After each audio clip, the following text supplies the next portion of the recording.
A man followed the blood trail of a wolf and found something even more dangerous. An Apache woman, shot and bleeding, holding a soldier's revolver. She should have been dead. Instead, she asked for mercy, and Wyatt Cole, a man who'd buried a wife and a daughter, gave it to her. That's when everything started burning again. The rifle felt natural in Wyatt Cole's hands. Too natural. He moved across the Arizona brush like a man with nothing left to lose. The wind bit across the dry plains, carrying the copper sting of blood. It was supposed to be wolves killing his cattle. 3 calves gutted, a pattern in the prints. Too many bodies, too little fear. Then came the shot. Sharp, close, not his. Then 3 more, ragged, panicked. Not a hunter, a hunted. He moved faster, boots silent in sand and scrub. The creek bed curved hard near the rocks, and that's where he saw her. She lay collapsed at the water's edge, buckskin torn and soaked in blood, her dark braids tangled across her face. In one shaking hand, an army Colt still smoking. Her eyes met his. No fear, just defiance. "They killed everyone," she said, breath thin. "Help me. Live. I can repay you." Behind them, hoofbeats. Wyatt's head turned toward the sound, then back to her weapon, a soldier's gun in Apache hands. That wasn't right. He had seconds. He made his choice. He grabbed her and dragged her behind the boulders just as 2 riders appeared above. "Tracks lead this way. The savage can't be far." She trembled, but didn't make a sound. They circled twice, then rode off. Only then did Wyatt whisper, "Name." "Neol," she rasped. Blood darkened her side. Her legs were shredded. She was dying. He pressed a bandana to her wound.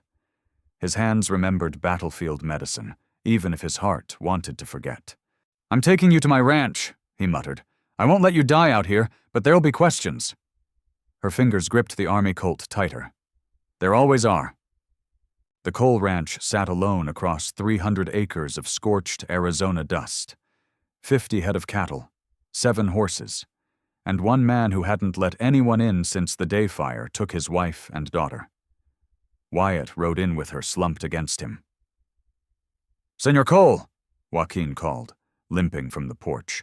A scarred brother from Gettysburg, still limping, still loyal. "Found her at the creek," Wyatt said. "She's been shot, hunted." Joaquin said nothing, just ran to get the medicine box. Inside, Wyatt laid Neol down on a bed no one had touched in 5 years. The scent of lavender still clung to the sheets. The flames that took Abigail and little Grace danced again behind his eyes as he stitched another woman back together. He didn't speak, just sewed, just breathed. When he tied the last knot, her eyes flew open. She lunged for a weapon that wasn't there. "Easy," Wyatt said. "You're safe, for now." She scanned the cabin. Fireplace, rifle, daguerreotype of a woman and child on the mantel. Her gaze settled back on him. "How long?" "A few hours. Joaquin's in town. Back soon." He handed her water. She drank like she'd been in a desert. "Those men, they'll come back."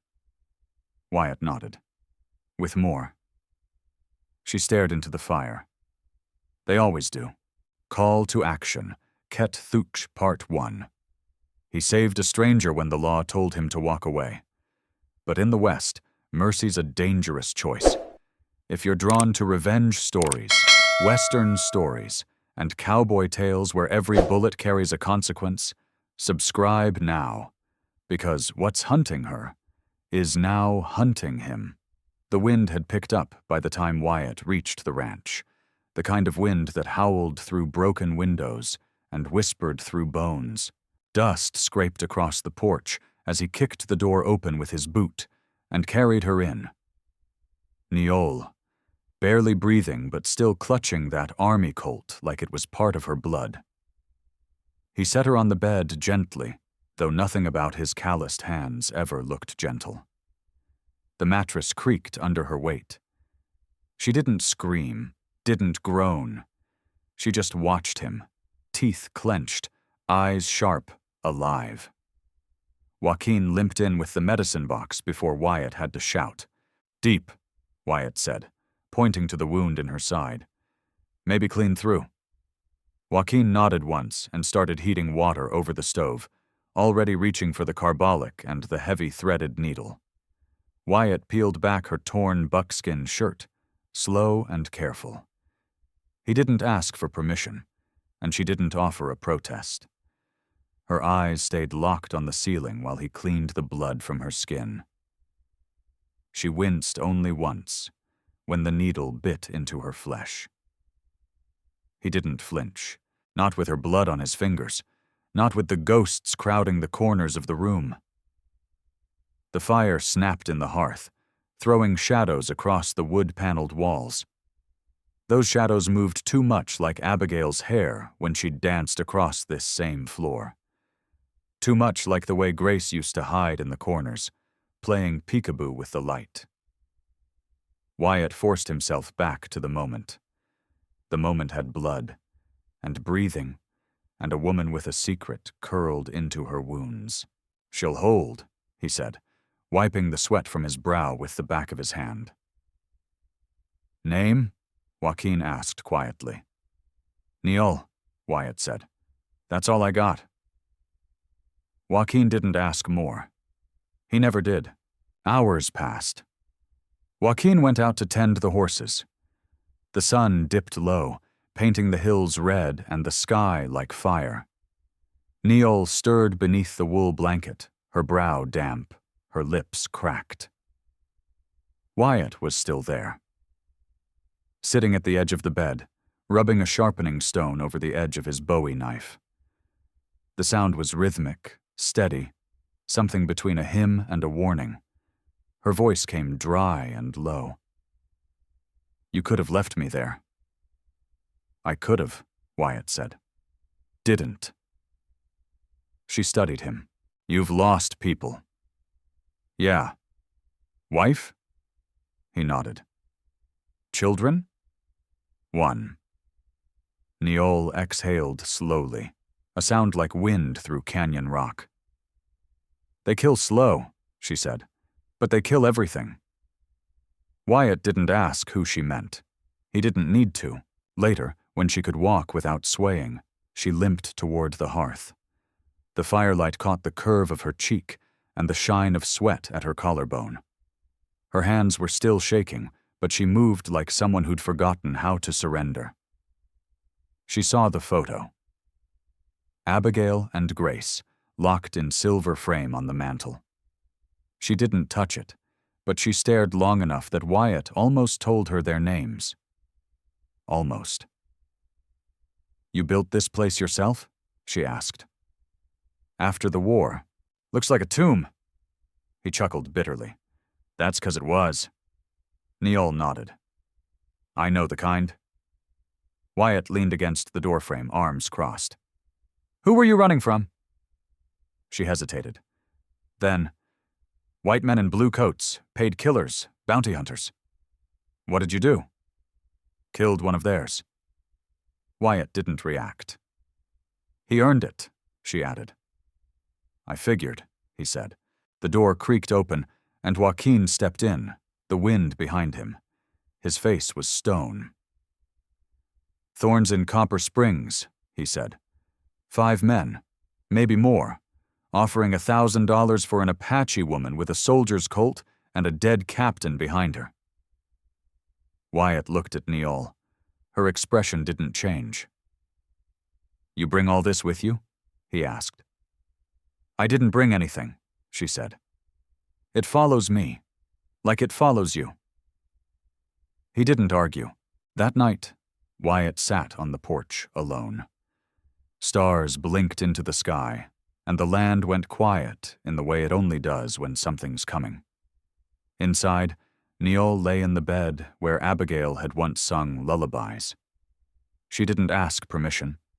She didn't beg for trust. She just closed her eyes and slept like someone who knew how to fight in dreams. Joaquin watched from the barn, loading shells into a battered old shotgun. And Wyatt? He sharpened the edge of his knife again and stared out across the dark prairie, where dust ghosts ran just out of sight. He'd taken in a woman the world wanted dead.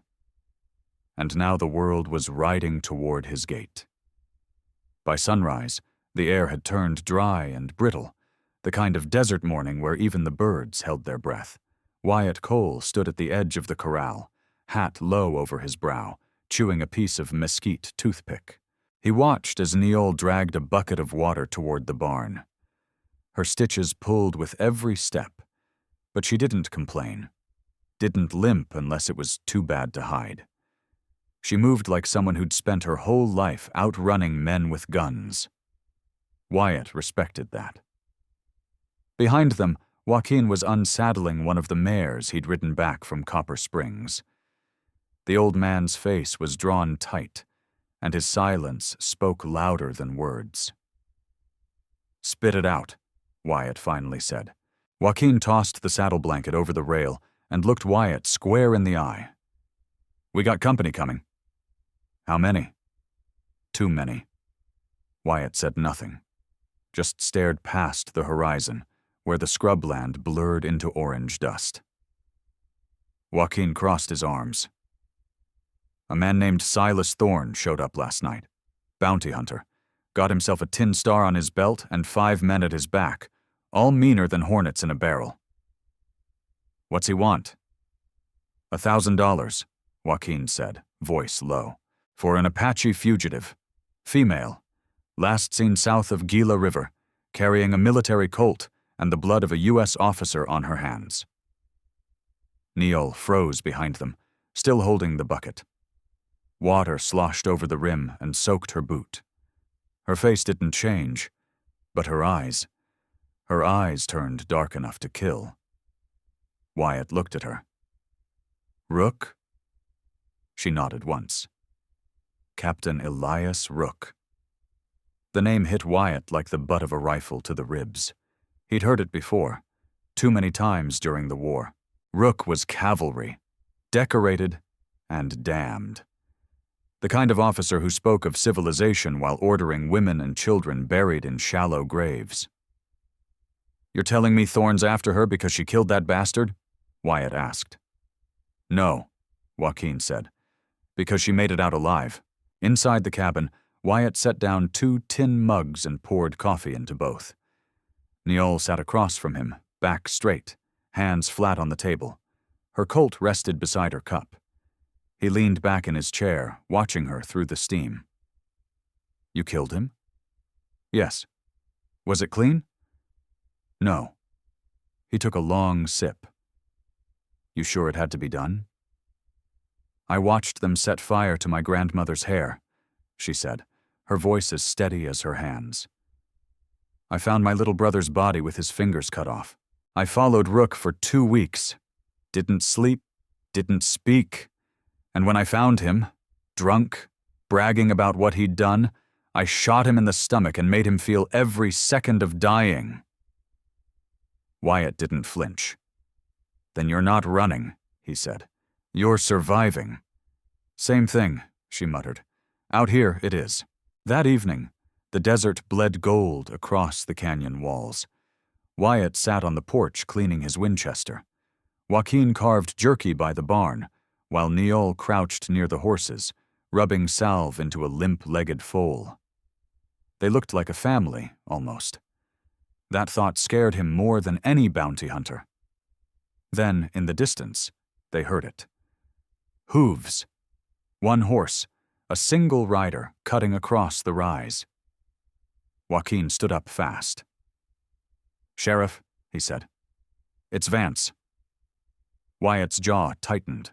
Eli Vance dismounted slow, dust on his coat, hat in his hand. He looked older than Wyatt remembered, more tired around the eyes. "Evening, Wyatt." "Vance," Wyatt nodded. The sheriff looked past him towards the cabin. "Heard you got a visitor." "Maybe." You know there's men asking questions in town? Plenty of folks ask questions, Wyatt said, setting his rifle across his lap. Doesn't mean they get answers. Vance gave a small, worn-out smile. Silas Thorne's not a man who likes being told no. I don't much care what he likes. The smile faded. He says the woman you're sheltering murdered his brother. Says she's dangerous. She is, Wyatt said plainly, to men who think they can take what ain't theirs. The sheriff exhaled through his nose, long and slow. Wyatt, you got a good spread here. You've worked hard to build something. Don't throw it away for a war that's not yours. Wyatt stood now. Not angry. Just steady. Every war I ever fought, I didn't ask for. But once you see what men like Rook do, once you see what it costs the people left behind, you don't get to sit the next one out. Vance looked at him for a long time, then nodded. Just be ready. Thorne's not here for justice. He's here for blood. As the sheriff rode off, the sky behind him went black as spilled ink. Back inside, Niall lit a lantern. Wyatt watched her shadow move across the wall. What happens when they come? She asked. He checked the chamber of his Winchester. Then we find out what kind of men they are. The desert air carried heat even at dusk. Dry, heavy, the kind that stuck in your lungs and made you cough dust instead of breath. Inside the cabin, the lantern hissed softly. Shadows flickered along the log walls as Niall sat cross-legged on the floor, cleaning her Colt with the kind of precision a soldier might envy. Wyatt stood at the window, Winchester still across his arm, eyes scanning the horizon for any dust trails, any silhouettes moving wrong against the land. Joaquin had gone to the barn, said he needed quiet. Truth was, none of them were sleeping well anymore. You ever kill a man who wasn't trying to kill you? Niall asked suddenly, without looking up. Wyatt didn't answer right away. She glanced up.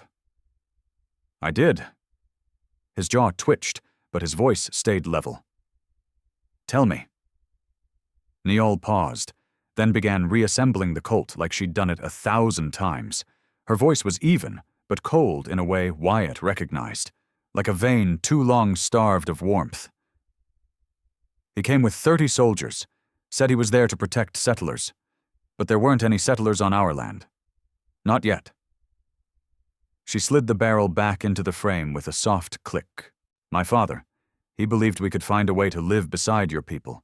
He even invited Captain Rook to sit with the elders. Told me not to bring a weapon to the council. Wyatt leaned back against the wall, arms crossed. Niall stared into the lamplight. I was downriver, gathering willow bark for fever.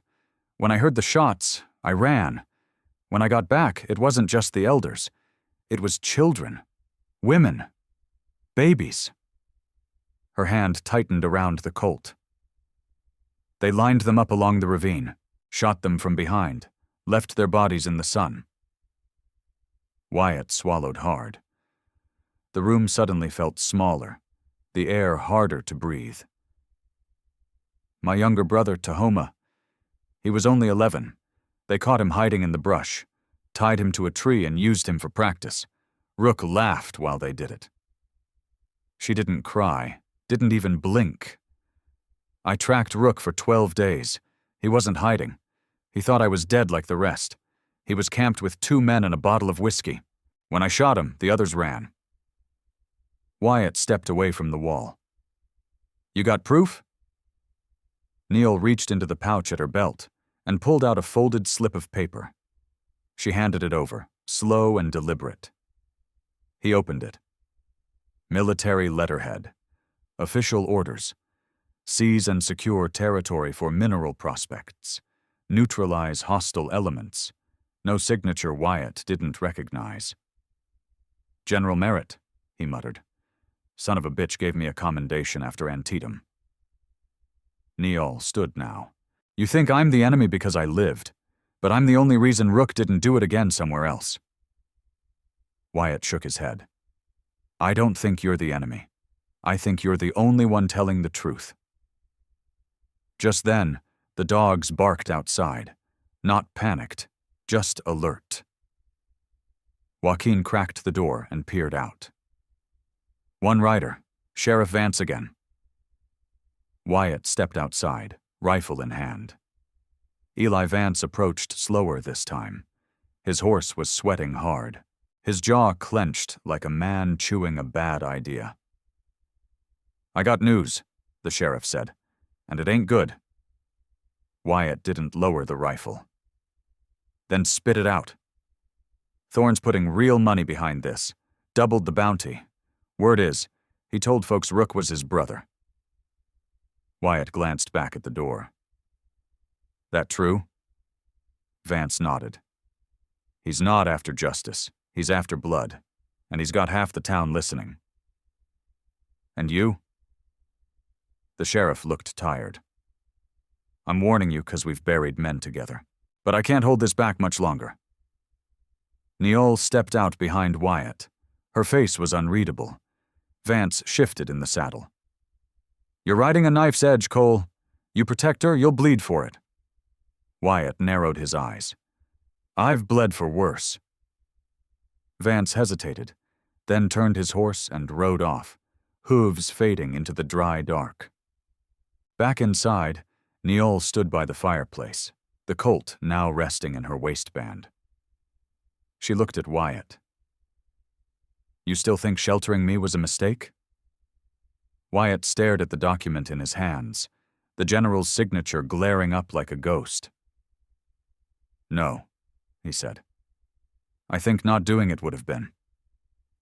She exhaled, and for the first time, her shoulders seemed to ease. Joaquin lit another lamp. Outside, the wind shifted. Cold, sharp, carrying the promise of riders yet to come. The sun rose hard and unforgiving, bleeding light over the hills like an open wound. Wyatt Cole stood on the porch, coffee cooling in his hand, watching the land he'd carved out of stone and sorrow. Behind him, the cabin creaked with early heat. Inside, Neole moved in silence, sharpening a blade with slow, deliberate strokes. She hadn't said much since last night. Didn't have to. Joaquin came limping up from the barn, wiping sweat from his brow with the sleeve of his shirt. "You feel that?" he asked. Wyatt looked at him. "Feel what?" "Pressure. Like something's building underground." Wyatt nodded once. "Yeah. Been feeling it since the day she fell in my creek." They didn't speak again. They just stood there, both of them veterans of too many battles to count, listening to the wind. Then they heard the hooves. Joaquin's hand went to the butt of his pistol before the shape even cleared the ridge. One rider. Eli Vance. The sheriff came slow, like a man with something heavy sitting on his soul. He pulled up, dust swirling around his horse, and tipped his hat. He didn't dismount. "You got a minute?" he asked. Wyatt didn't answer, just stepped down off the porch and stood in the dirt.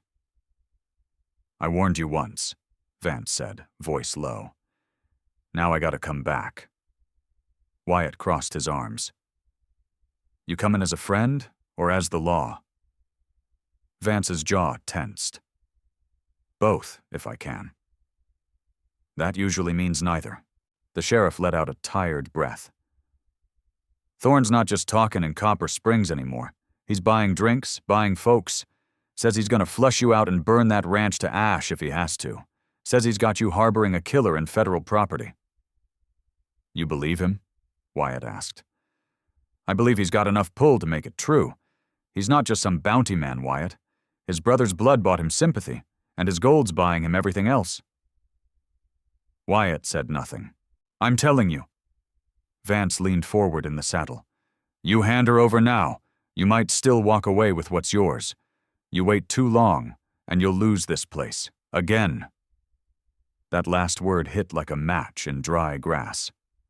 Wyatt stepped in close. "You think I don't remember what loss feels like? My wife died in that fire. My little girl. I buried them with these hands." "I know," Vance said, voice quieter. "I was there." "Then you know I don't run. Not from fire. Not from men like Thorne." The sheriff's eyes flicked toward the cabin. "You don't even know her." "I know enough." A silence fell between them, thick and hard.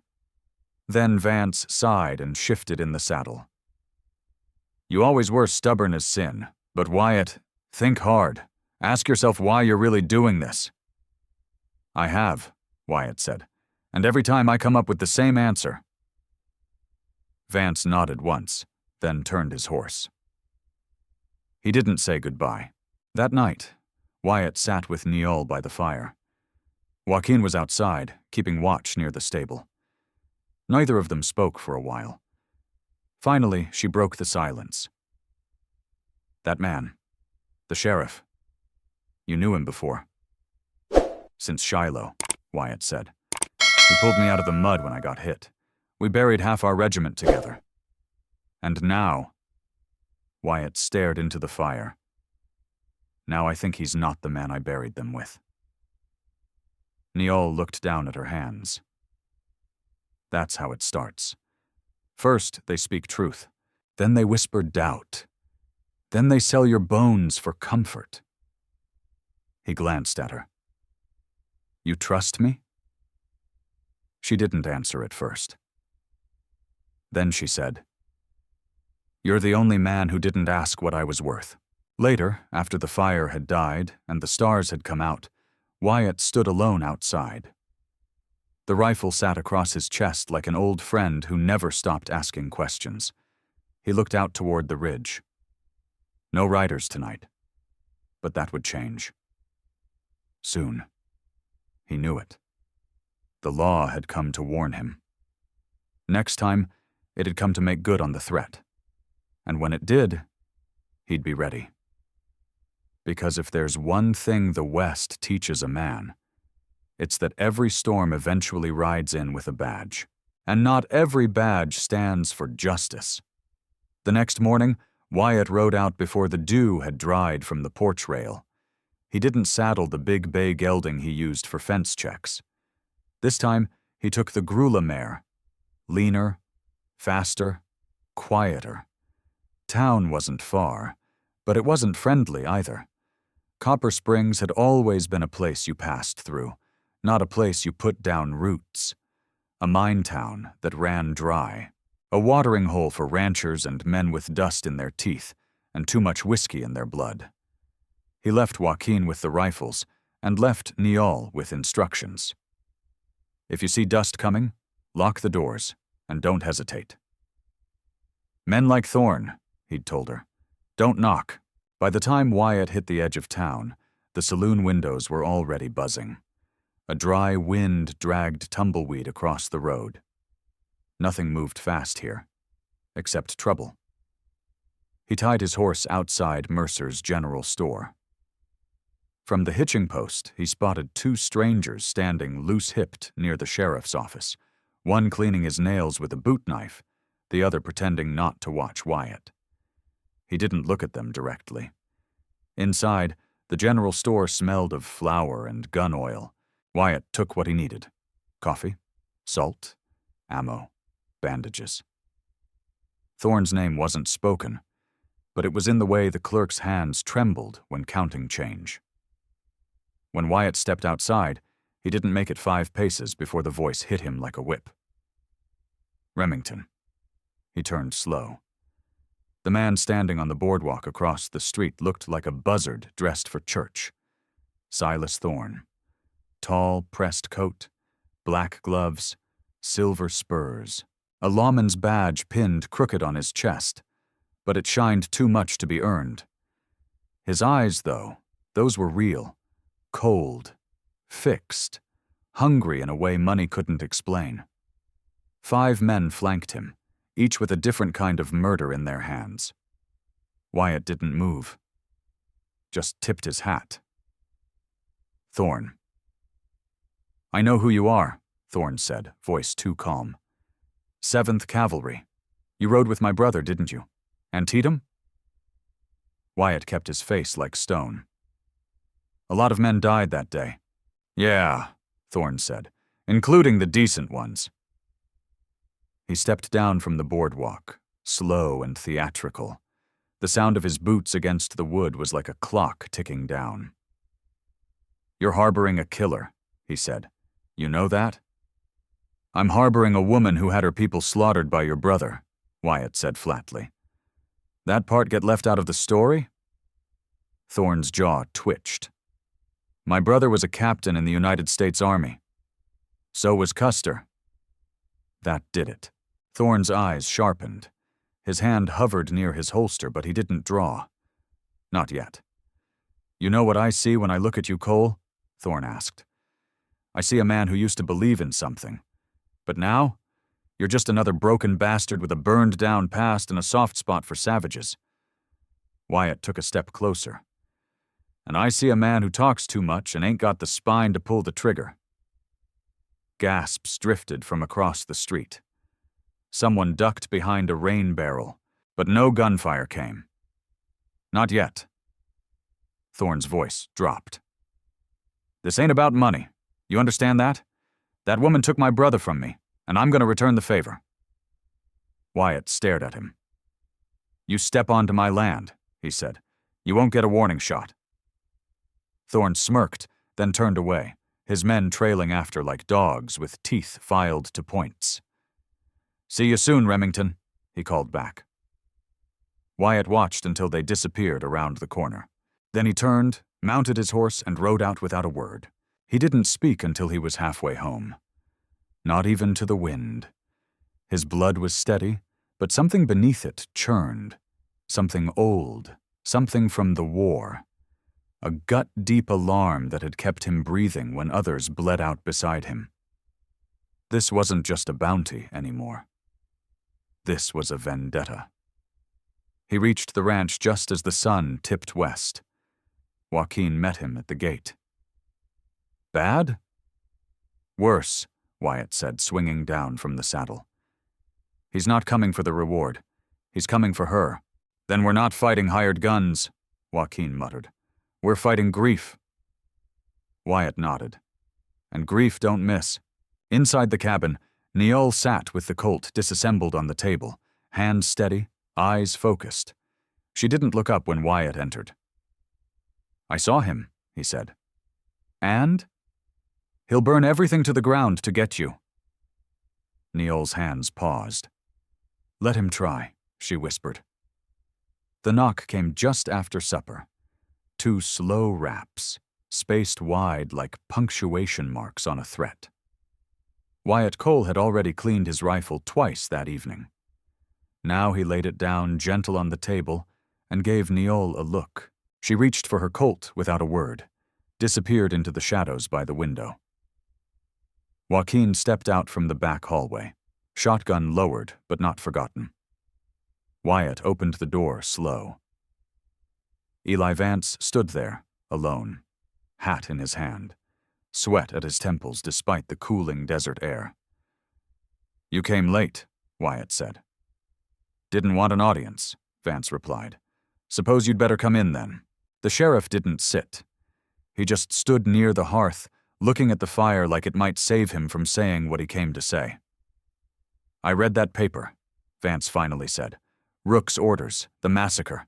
I seen the seal. It's real. Wyatt didn't blink. Then you know she's telling the truth. I do. A long silence passed. But it don't matter. Wyatt's eyes narrowed. The hell it doesn't. Vance turned. You think they care about justice out here? The people backing Thorne. They ain't after truth. They're after quiet. Gold's been struck out there. On Apache land. Same dirt Rook died for.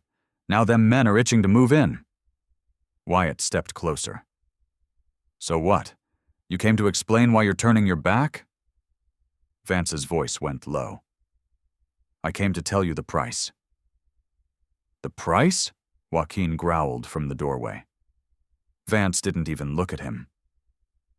They're offering 5,000 for the girl. More if you hand over the document, too.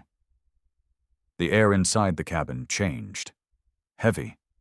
Deadly. Wyatt stared hard at the man who'd once pulled him from the blood-soaked mud at Shiloh. The same man who helped bury his daughter. "You came here to sell me out," he said, voice flat as iron. "I came here to give you a chance," Vance snapped. "They're coming, Wyatt. 20 men, maybe more. You can't hold this place. Not with an old ranch hand and a woman still bleeding under her bandages. You'd be surprised what she can do with 3 bullets, Neil said from the shadows. Vance jerked slightly, hadn't realized she was that close. That ready. Wyatt stepped between them. "You want to walk out of here, Eli? You leave now." The sheriff's jaw twitched. "Don't make this harder than it has to be." "It's already hard," Wyatt said, "but you're the one who made it dirty." Vance hesitated, just long enough for the truth to fully rot through whatever was left of his decency. Then he went for it. His hand darted toward his sidearm. But Wyatt had already read it in his eyes. The Colt was up and cocked before Vance cleared leather. The bullet hit the wall beside his ear. The second would have been lower. But the sheriff froze.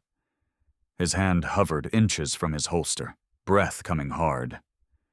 "You best ride out of here," Wyatt said cold. "While you still got something to ride?" Vance looked at him. Really looked, like he was seeing him for the first time since the war. Then he nodded, slow and bitter. "You always were a fool for lost causes," he muttered, stepping back through the doorway. "I hope she's worth what's coming."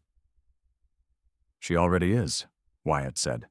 They didn't speak for a long time after the door closed. The fire crackled. Dust shifted across the floorboards. Neil finally broke the silence. "He's not coming back with words next time." "No," Wyatt said, checking the chamber on his rifle. "Next time he'll bring a dozen guns and a lie to make it look righteous." She moved beside him, her face unreadable. "Why didn't you kill him?" "Because once you start killing friends," he said, "there's no one left to bury you." Outside, Joaquin had already started digging shallow trenches between the barn and cabin. Sandbags, spare ammunition, a single lantern flickering from the porch like a challenge against the dark. "They'll come at dawn," he said, as Wyatt joined him. "Always do." Wyatt nodded. "Then we don't sleep tonight." He looked back at the house, where Neil now cleaned her blade beneath lamplight, her silhouette calm, ready, steady, like carved stone. "Fortify the windows," Wyatt said. "Load every rifle. Stack water. No weak spots." Joaquin's voice was quiet. "You know they'll burn the place, even if they don't find her." "I know," Wyatt said. "But they won't find her." The West didn't leave much room for idealism, but it had a way of forging purpose out of pain. Wyatt Cole had lost his wife to fire, his daughter to distance, his best friend to greed. And still he stood, with one Apache woman who refused to die, and one last sunrise between them and hell. The ranch didn't sleep that night. Not one soul. The air hung heavy, thick with a strange stillness. Even the wind held its breath, as if the desert itself was waiting to see who'd live through dawn. Wyatt Cole moved like a man who'd built his home to last, but was ready to bury it if he had to. He and Joaquin hauled sandbags from the shed and stacked them beneath windows. They stripped the furniture, laid down firing positions along the front porch, the back wall, the stable roof. Every nail, every board, every grain of powder. Counted. The barn doors were reinforced with fence planks. Barrels of water and feed were rolled into the cellar. Ammunition was packed tight into crates and placed where they could reach it in the dark. "This feels like Gettysburg again," Joaquin muttered as he hammered down a final brace. Wyatt didn't answer. He just handed him another box of shells, Inside the cabin, Niall lit 3 oil lanterns and set them in corners where the shadows used to feel safe. She laid out her small collection of bandages, herbs, a flask of alcohol, and thread for stitching. Silent, efficient. She'd bled enough times to know the rhythm of tending wounds. When Wyatt stepped inside, sweat streaking through the dust on his neck, he found her kneeling by the fire, wrapping strips of cloth soaked in boiled salt water. "You expecting casualties?" he asked. She looked up. "I always do." He gave a tight nod and sat beside her, his knees aching louder than he wanted to admit. She handed him a strip of cloth. "For your shoulder. You're favoring it." He took it, but didn't speak. She dipped her cloth back into the basin, eyes focused on the flame. "I used to think war was something only white men brought to our lands. Then I realized it's just part of being human." Wyatt leaned back against the logs. "We all carry ghosts. Some just ride louder than others." "You still see them?" she asked. He didn't have to ask who she meant. "Every night," he said. "Abigail and Grace, they always burn the same way, always scream the same words." Niall was quiet for a long while. Then she said, "My mother's voice always sounds like wind, even in dreams." They sat in the silence together, the fire snapping quietly between them. No need to fill the air with more than what already lingered. After a while, Niall reached for her Colt. "How many do you think?" Wyatt loaded 2 more rounds into his rifle. 12, maybe 15. Depends how many Thorne bought with blood and whiskey." "And Vance?" "If he rides in," Wyatt said, "it won't be to talk." Midnight came. Joaquin poured coffee thick as mud and passed it around like communion. They drank in silence on the porch, eyes on the ridge, ears straining for the whisper of hooves. "Funny," Joaquin said, swirling the last of it in his tin cup. "Place never felt more like home until we started digging graves around it." Wyatt chuckled once. "Ain't that the West?" Niall sat on the top step, her knees pulled to her chest, her face set like stone. She hadn't spoken since sundown, but Wyatt knew she was listening to everything. The silence, the wind, the horses shifting in the stable. She was waiting to hear if death wore boots. Sometime after 3, Wyatt stood beside her, passing her a loaded rifle. "You sure you're ready?" he asked. She looked up at him. "I was born ready." "No," he said. "You were born free. The rest, they tried to carve out of you." Her eyes held his. For the first time, he saw something in them that wasn't steel. Not quite softness, but recognition. "You should have let me die in that creek," she said. Wyatt shook his head. "I didn't save you." "Then why are you still here?" He didn't answer right away. Instead, he pulled the army Colt from his belt, the same one she'd held when she collapsed in his arms days ago. It was cleaned, loaded, ready. He held it out to her. "Because I believe you're the last person in this land who still knows the difference between vengeance and justice." She took the gun. Their fingers touched. That was all they needed. The wind kicked up around 4. Cold. Sharp. A dry gust tore across the mesa and scattered the first layer of sandbags on the fence line. Wyatt walked to the porch, rifle slung, hat low over his brow. The stars had started to fade, and with them came a new sound. Hooves. Too many for a cattle run. Too fast for a patrol. He turned to Joaquin. "They're coming," the old man said. Wyatt looked toward the cabin. Toward her. "Then let's make 'em earn it." The sun hadn't yet cracked the ridgeline when the first shot rang out. A single echo across the basin, sharp and deliberate. Not a warning. An announcement.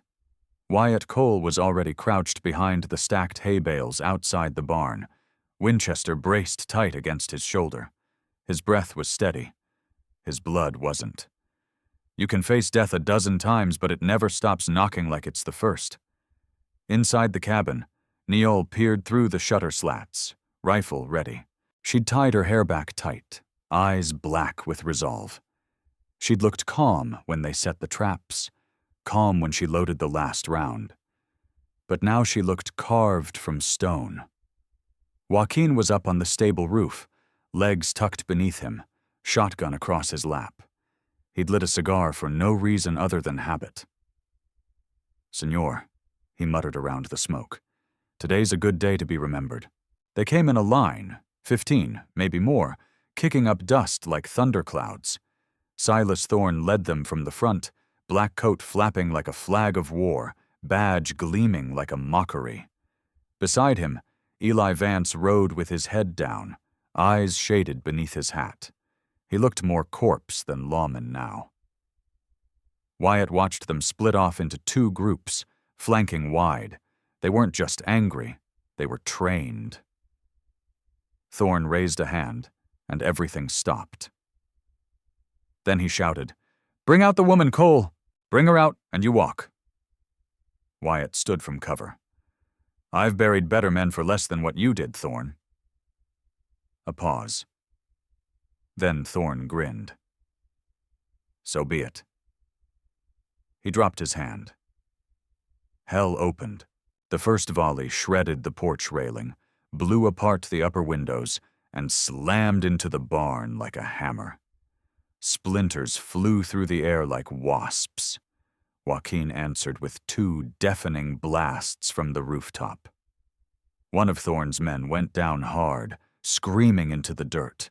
Neole fired clean, steady, methodical. Every shot from her rifle cracked with intent. 2 riders dropped before they reached the second fence line. Wyatt moved like muscle memory. Fire, duck, shift, fire. His boots kicked up dirt. Sweat stung his eyes, but his aim never wavered. For 10 minutes, the ranch held like a mountain. Then the torch came. Flames hit the side of the barn and bloomed like a dying star. The dry wood took to it too fast, too eager. Smoke choked the sky. Horses screamed from inside. Wyatt saw Joaquin bolt from the roof before he shouted, "No!" But it was too late. The old man threw himself into the smoke, shotgun clutched like a crucifix. Wyatt fired twice to cover him, hit one rider, winged another. Neole screamed something from the cabin, but it was lost in the roar. Then came the shot. Single. Sharp. Joaquin staggered through the barn door, blood blooming across his chest. Wyatt sprinted, grabbed him just as he collapsed behind the watering trough. "You dumb old bastard," Wyatt choked, pressing his hand to the wound. Joaquin smiled, teeth pink. "Told you. Felt like Gettysburg." "You're not dying here," Wyatt said. But Joaquin was already looking past him, toward the ridge. "Look," he whispered. Wyatt turned, and the world held its breath. Across the distant rise, like ghosts made real, came the Apache. 50 strong, painted for war, moving as one. They didn't scream, they roared. Their charge hit the flanks like a wave carved from vengeance and flame. Thorne's men scattered, caught between Neole's gun, Wyatt's rifle, and the full fury of warriors riding for blood. Wyatt looked down at Joaquin. The old man's eyes were glassed over now. His last smile still lingered. Neole kicked open the cabin door, sprinted toward the burning barn where Wyatt knelt. "We hold the center," she shouted. "Let her people break the wings." Wyatt stood, fury in his bones. "Thorne?" Neole pointed toward the stable. "He's headed for the horses." Wyatt ran. Through the smoke and the screaming, Wyatt saw Thorne dragging a saddle, his shoulder bleeding. He was trying to escape. But then he saw her. Niall, running toward the barn, and Thorn changed direction. He dropped the saddle, drew a knife, and charged her like a rabid dog. Wyatt moved. Fast. Too slow. The burning beam came down behind him, blocking his path. All he could do was raise the rifle, line the sights, and pray. Thorn tackled Niall into the mud, blade flashing as she fought to twist away. Her rifle had slipped free in the charge. Now she had nothing but her hands and the fury of 100 buried voices behind her eyes. Wyatt roared her name, but the fire had swallowed his path, flames licking up like the tongues of hell. He raised his rifle, aimed through the smoke. His finger trembled on the trigger. 1 breath. 2. Thorn straddled her, pressing the knife down toward her throat. Then Niall shifted. Fast, like lightning born of muscle and instinct. Her knee found Thorn's ribs. He gasped. She grabbed his wrist, twisted the blade free, and in one savage move, rolled on top of him, pinning his chest with her forearm. Wyatt froze, rifle still aimed. Niall raised the blade. This was it. Blood for blood. Brother for brother. Village for ashes. But her hand stopped. Not trembling, steady. She looked into Thorn's face, saw the firelight dancing in his eyes, the hatred there, and something else. Fear, not of her, of what he'd become. She let out a breath, long, like smoke leaving a mountain. Then she drove the blade down. Not into his throat, into the dirt, beside his head. She stood, turned her back. Justice would not wear the same face as vengeance today. Thorn coughed, eyes wide. "Finish it, damn it!" She said nothing, just walked away. Wyatt lowered the rifle. Later, they found Thorn's body near the fence line, shot twice in the back. A coward's end. One of his own men, maybe. Or maybe fate didn't take kindly to men spared the justice they never showed others. The battle was done. The dead were gathered. Joaquin's body was laid out beneath a cottonwood tree, wrapped in Wyatt's own duster. The Apache sang for him. He'd earned their song. Niall knelt beside Wyatt that night, both of them bloodied and bruised, watching the flames die down from the wreckage of what used to be a home. "You still think I brought ruin here?" she asked, voice hoarse. Wyatt looked at the smoking fields, the broken fences, the scorched barn, and smiled. "No," he said.